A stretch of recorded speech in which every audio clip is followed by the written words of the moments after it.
sebenarnya gini ya teman-teman.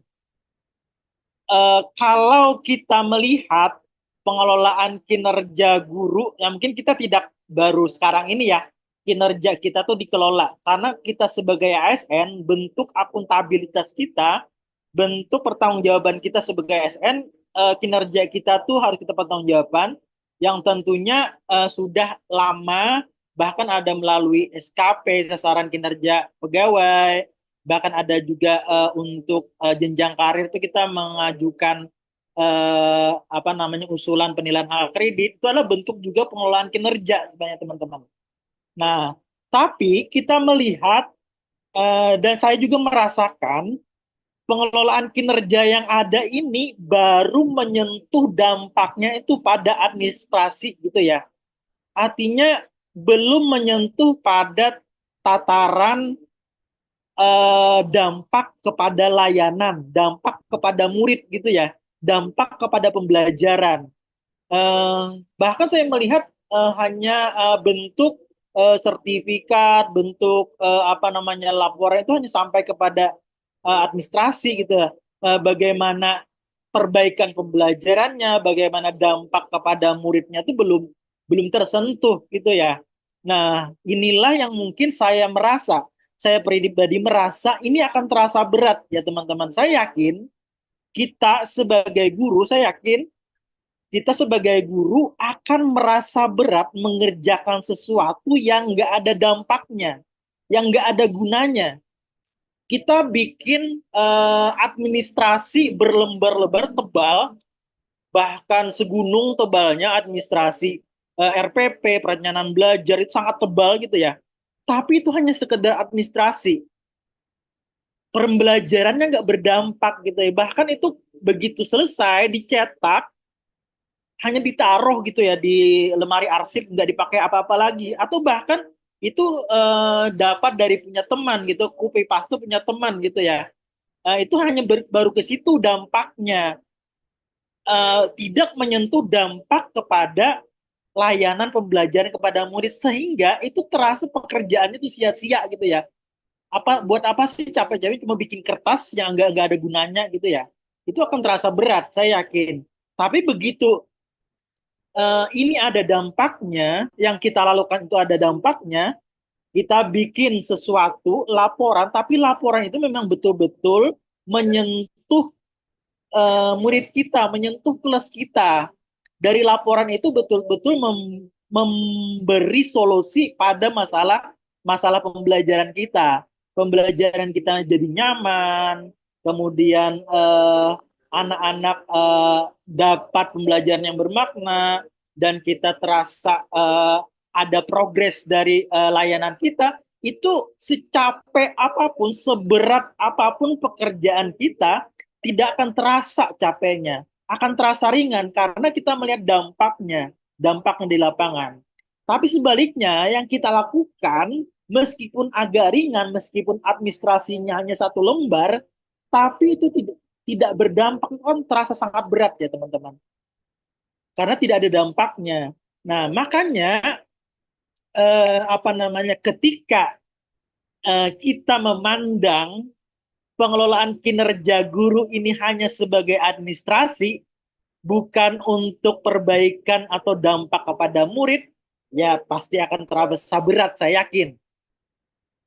Apalagi bergadang, mengisi kinerja, kejar tayangan, bahkan harus meninggalkan kelas, bahkan nggak masuk-masuk ke kelas, murid jadi terlantar, itu saya yakin sangat berat gitu ya. Saya yakin itu.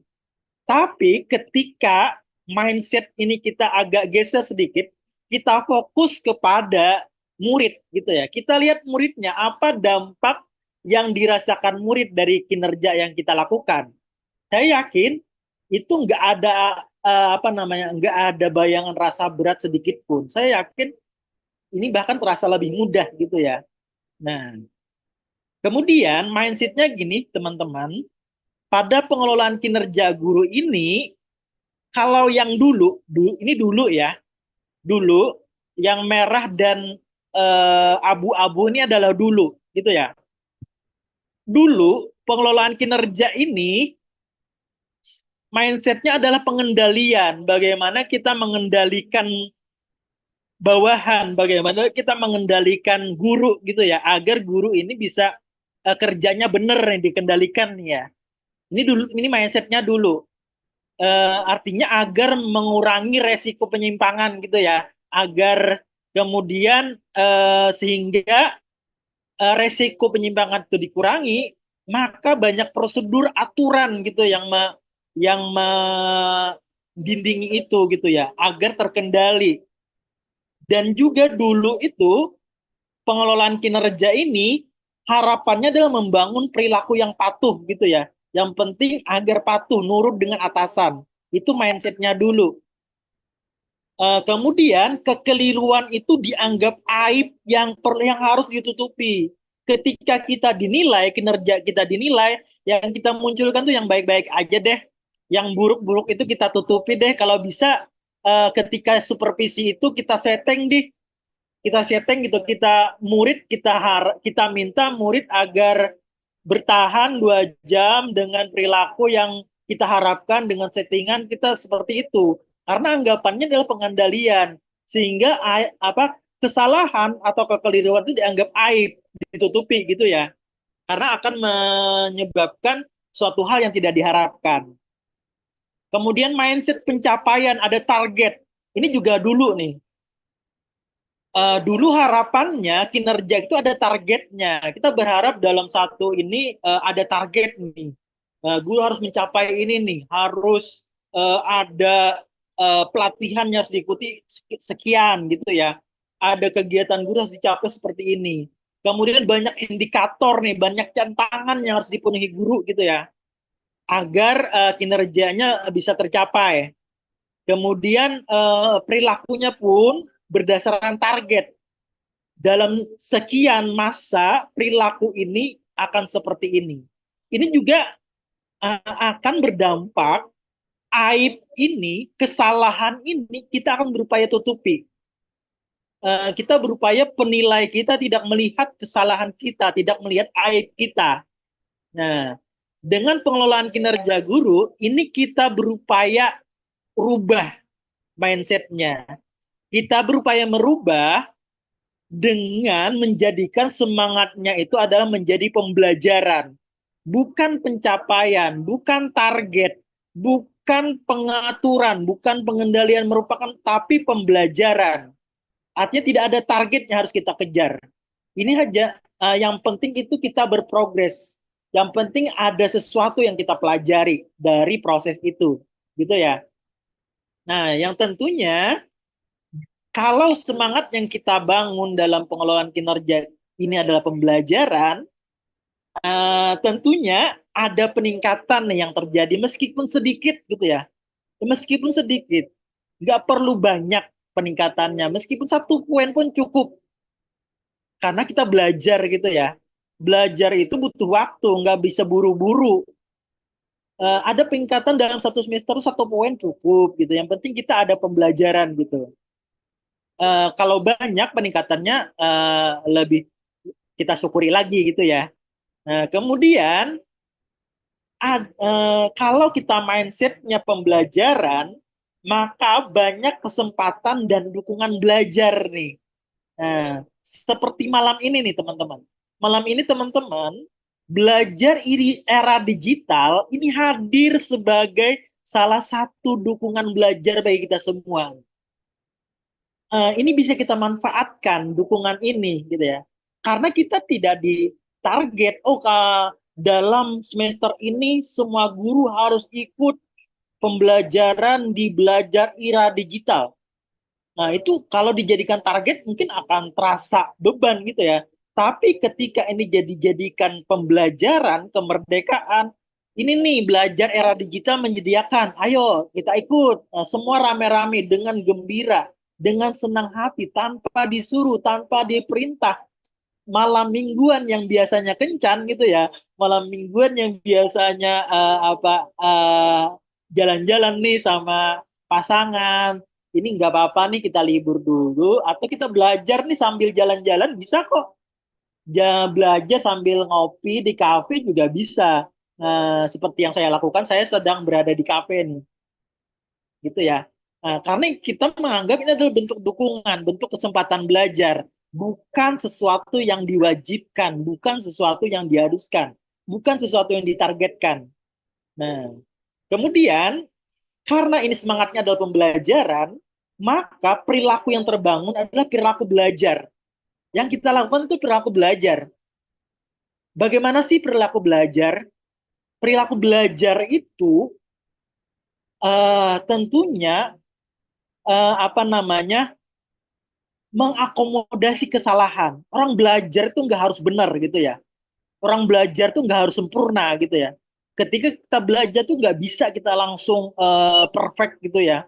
Yang nama belajar itu perlu salah dulu, perlu keliru dulu gitu ya.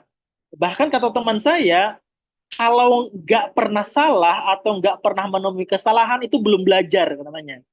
Tapi ketika kita menemukan sesuatu yang salah, ketika kita menemukan kegagalan, nah di situ pembelajaran baru dimulai.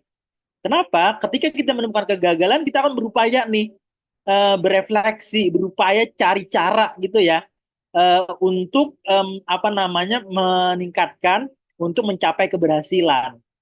Nah, karena ini dijadikan pembelajaran, tentunya kekeliruan itu bukan aib lagi.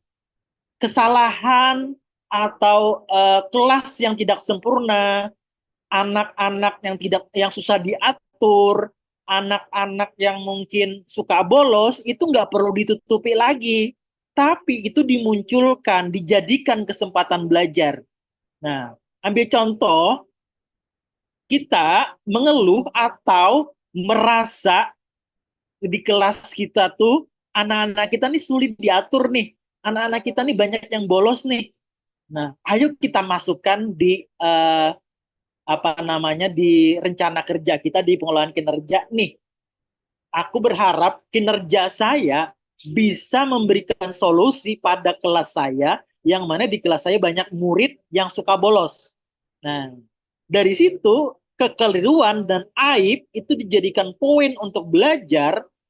Kita akan berupaya merencanakan kinerja kita nih mencari solusi pada masalah-masalah yang ada. Kita akan berupaya nih mencari akar masalah. Kenapa murid-murid kita bolos? Kenapa murid-murid kita tidak senang di kelas? Kita akan berupaya cari cara, gitu ya, cari akar masalah. Ketemu akar masalah, kita berupaya mencoba cara. Coba dulu cara ini, ketika ini gagal, kita coba lagi refleksikan, cari cara lain hingga bisa berhasil. Dan itu adalah proses belajar. Dan itu yang akan kita munculkan dalam pengelolaan kinerja kita ini. Nah, gitu ya, Bapak Ibu. Begitu juga dalam mindset transformasi pengelolaan kinerja kepala sekolah ya teman-teman. Nah ini teman-teman, kita melihat transformasi yang dilakukan oleh Permenpan RB yang sebelum 2023 ini, sebelumnya dalam karir kita sebagai guru, kita menggunakan DUPAK. Bahkan ada juga PKG untuk guru, penilaian kinerja guru ya. Kalau untuk kepala sekolah ada namanya PKKS, penilaian kinerja kepala sekolah. Dulu awalnya manual dulu, kemudian ada transisi ke menggunakan aplikasi. Banyak masalah juga di situ, banyak tantangan juga di situ. Ada indikator yang tumpang tindih gitu ya. Nah, pada 2023 Dupak itu dihapuskan oleh Kemenpan gitu ya. Guru nggak perlu lagi bikin Dupak kalau untuk apa namanya kenaikan karirnya apa namanya cukup menggunakan aplikasi e-kinerja itu pada tahun 2023 mengikuti Permenpan RB nomor 1 tahun 2023. Kemudian ada juga masih tantangannya teman-teman. Dan kita melihat itu di awal 2024 banyak teman-teman yang harus bergadang mengisi e-kinerja 2023 gitu ya. Ini juga banyak tantangan nih. Indikatornya juga belum kontekstual gitu ya. Banyak yang masih kurang sesuai dengan kita di lapangan sebagai guru. Indikatornya ini. Nah, ini pada tahun 2023. Kemudian setelah 2023 ini, melalui platform pengelolaan kinerja guru ini berupaya untuk apa namanya, memilih SKP itu sudah disediakan di rapor pendidikan gitu ya. Artinya dulu kita tuh cari-cari mikir nih, apa sasaran yang kita sasar kinerja kita dalam 1 tahun ini apa nih, apa ya yang cocok ya, apa ya yang kita inginkannya gitu ya.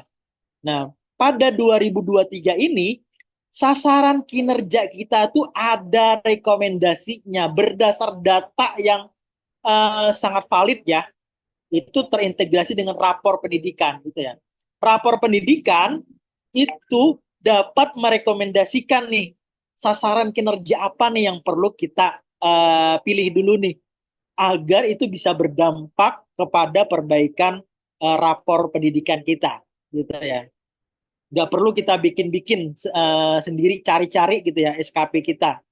Kemudian juga aplikasi PMM itu dapat terintegrasi dengan e-kinerjanya BKN gitu ya. Nah, kita nggak perlu lagi harus double kerja.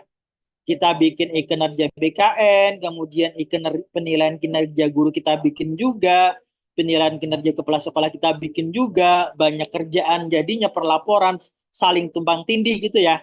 Nah, dengan e-kinerjanya PMM ini sudah terintegrasi. Bapak Ibu cukup melapor, cukup mengelola kinerjanya melalui satu platform, yaitu pengelolaan kinerja platform Merdeka Mengajar. Ketika kita mengelola ini menggunakan PMM, itu akan otomatis kinerja kita juga akan terdokumentasi, tercatat di BKN gitu ya, menggunakan satu data gitu ya. Nggak perlu kita mengulang-ulang pekerjaan kita. Apakah tantangan itu hilang gitu ya dengan ini ya? Tetap ada. Yang namanya tantangan itu pasti ada gitu ya. Yang namanya hidup pasti ada tantangan. Tapi yang perlu kita lakukan adalah bagaimana berupaya menjadikan tantangan itu sebagai bahan belajar kita. Karena apa? Dengan belajar tantangan seperti apapun, gitu, seberat apapun tantangan, kalau kita jadikan itu sebagai belajar, sumber belajar, tantangan itu tidak akan pernah menjadi batu sandungan. Bahkan tantangan itu akan menjadi batu loncatan kita, gitu ya.